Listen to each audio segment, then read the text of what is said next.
Olá pessoal, meu nome é Júlio Moraes Oliveira, eu sou professor de Direito Civil e de Direito Consumidor e hoje eu vim aqui tratar de um assunto que tem gerado bastante discussão nas redes sociais, na internet, inclusive existem vários vídeos no YouTube a respeito dessa questão. E é uma questão que envolve o direito do consumidor e essa discussão mais cedo ou mais tarde vai repercutir provavelmente no Poder Judiciário. Bom, eu vou falar um pouquinho sobre o chamado ou denominado movimento Child Free. Para quem não sabe, Child Free, que significa a tradução em inglês livre de criança, é um movimento que surgiu nos Estados Unidos e no Canadá na década de 80. E esse movimento, num primeiro momento, a intenção das pessoas que participavam desse movimento eram reunir pessoas que não queriam ou que não puderam ter filhos, para que essas pessoas pudessem frequentar estabelecimentos sem sofrer qualquer tipo de constrangimento ou de lembrança acerca daquela pressão social que existe para os casais de um modo em geral, né, que frequentam esses tipos de ambiente. Então essas pessoas começaram a se reunir em locais, em restaurantes, em locais específicos, e esse movimento, que num primeiro momento era um movimento inclusivo dessas pessoas que não podiam ou não quiseram ter filhos, ele foi evoluindo e passou a ser um movimento nos últimos anos, na verdade, de locais e de pessoas que não queriam a frequência de crianças nesses estabelecimentos. Então, com base nesse movimento Child Free, muitos estabelecimentos no mundo e aqui no Brasil também começaram a adotar esse procedimento e proibir a entrada de crianças nesses estabelecimentos. Aqui no Brasil, só para vocês terem uma ideia, a gente já tem restaurantes child free, a gente tem pousadas, hotéis e uma série de outros estabelecimentos que não aceitam crianças, né, frequentando esses estabelecimentos. E a discussão que se tem a respeito disso o Código de Defesa do Consumidor permite que esses estabelecimentos façam esse tipo de discriminação? Isso é um nicho de mercado? Isso é uma situação que vai ser permitida pela legislação brasileira? Então vamos falar um pouquinho sobre essas questões, que é uma questão bastante polêmica, esse movimento chamado movimento Child Free. Bom, no primeiro lugar, se a gente for analisar a questão que envolve a Constituição, o Código de Defesa do Consumidor e o Estatuto da Criança e do Adolescente, na Constituição, a gente poderia afirmar que esse movimento Child Free violaria, por exemplo, o artigo 1º da Constituição, o princípio da dignidade da pessoa humana, já que a criança é uma pessoa humana e, portanto, ela teria sua dignidade violada ao ser proibida de frequentar um determinado estabelecimento. Como argumento do Código de Defesa do Consumidor, a gente tem o artigo 39, inciso 9º, que diz que é prática abusiva recusar as demandas dos consumidores mediante pronto pagamento na exata medida de suas disponibilidades. Ou seja, aquele que se coloca no mercado de consumo, ele precisa necessariamente atender a todos os consumidores sem discriminação de qualquer consumidor, tá? Esse seria um outro argumento. Além disso, a gente tem aí no artigo 3º, artigo 4º e artigo 5º do Estatuto da Criança e do Adolescente, dispositivos também que embasariam vamos dizer assim, a defesa contra esse tipo de movimento, esse movimento Child Free. No artigo 3º do ECA, a gente tem lá que as crianças e adolescentes gozam de todos os direitos fundamentais do ser humano e, portanto, o direito de ir e vir ou de frequentar estabelecimentos de lazer também é um direito das crianças. No artigo 3º, desculpa, no artigo 4º, é dever da família, da comunidade, da sociedade e do poder público garantir os direitos da criança e do adolescente. Dentre esses direitos, a gente tem os direitos, por exemplo, de lazer, né, que estão previstos também no Estatuto da Criança e do Adolescente. E o artigo 5º fala sobre a discriminação das crianças e dos adolescentes.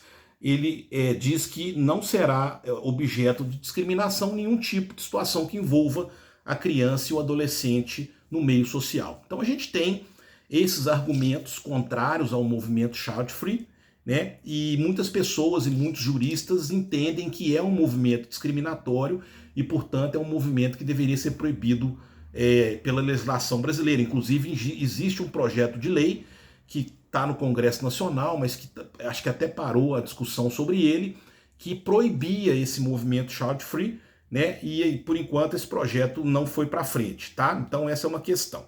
Bom, do outro ponto de vista, a gente tem defensores e pessoas que argumentam que o movimento child free seria mais um tipo de nicho de mercado, né? Se você pensar, por exemplo, que a gente tem hoje bares, restaurantes e pousadas e cruzeiros voltados para a comunidade LGBT, para a comunidade evangélica, para comunidades específicas da nossa sociedade, a gente poderia também, a princípio, estabelecer estabelecimentos, né, ou lugares que não seriam permitida a frequência de crianças em função, né, às vezes, da própria atividade que aqueles estabelecimentos exercem, né? É claro que quando a gente pensa em situações de estabelecimentos que a criança não pode frequentar, quando aquele estabelecimento tem atividade que não são voltadas para criança, que são exclusivamente do público adulto, é óbvio que as crianças não vão poder frequentar.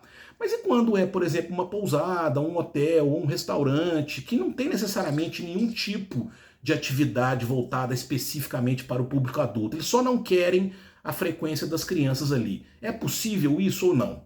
Bom, eu entendo que a gente precisa balancear, estabelecer uma ponderação entre os interesses das crianças, né, e a proteção da criança e do adolescente e também a livre iniciativa de mercado que a gente tem no nosso sistema jurídico. Então, o que a gente pode definir como critérios para que se possa estabelecer ou não a possibilidade de um estabelecimento ser child free? Primeiro, se aquele estabelecimento ou aquele lugar é o único lugar de um município ou de uma localidade que tem aquele tipo de serviço, é óbvio que aquele estabelecimento não vai poder ser child free. Imagina, por exemplo, você vai para uma cidade do interior, só tem um hotel, o hotel é child free. Você vai para uma cidade do interior, tem um restaurante, o restaurante é child free. Isso é impossível. Então, os estabelecimentos que vão ter esse tipo de nicho de mercado, eles têm que entender que eles precisam estar inseridos numa localidade que oferte uma quantidade maior de possibilidades para os consumidores. Porque caso o consumidor precise frequentar esse estabelecimento no município, ele consiga, né, outras opções. Então, essa é uma primeira questão que a gente pode estabelecer com relação ao uso desse tipo de estabelecimento. Outra questão que a gente pode colocar é a questão também da atividade exercida, né? Muitos estabelecimentos não são preparados para as crianças, não só em função, às vezes, do tipo de atividade que é exercida ali, mas principalmente em função de ser um estabelecimento focado para um tipo de público. Então você pode ter locais perigosos em que as crianças podem cair, podem ter atividades que são perigosas, você pode ter uma série de elementos ali que não são interessantes para que as crianças frequentem esses estabelecimentos. Então, nesse caso também a gente poderia ter esse tipo de nicho de mercado para esse tipo de estabelecimento. Então, assim, me parece que, num primeiro momento, esse tipo de movimento child free, que seria um movimento discriminatório, eu acho que a depender do local onde ele está inserido, e a depender do tipo de estabelecimento, da oferta daquele local, daquele mesmo tipo de estabelecimento que as pessoas possam frequentar sem serem excluídas, eu não vejo isso como um problema, e vejo isso realmente talvez como um nicho de mercado. Nós não temos ainda decisões do Poder Judiciário a respeito dessa discussão.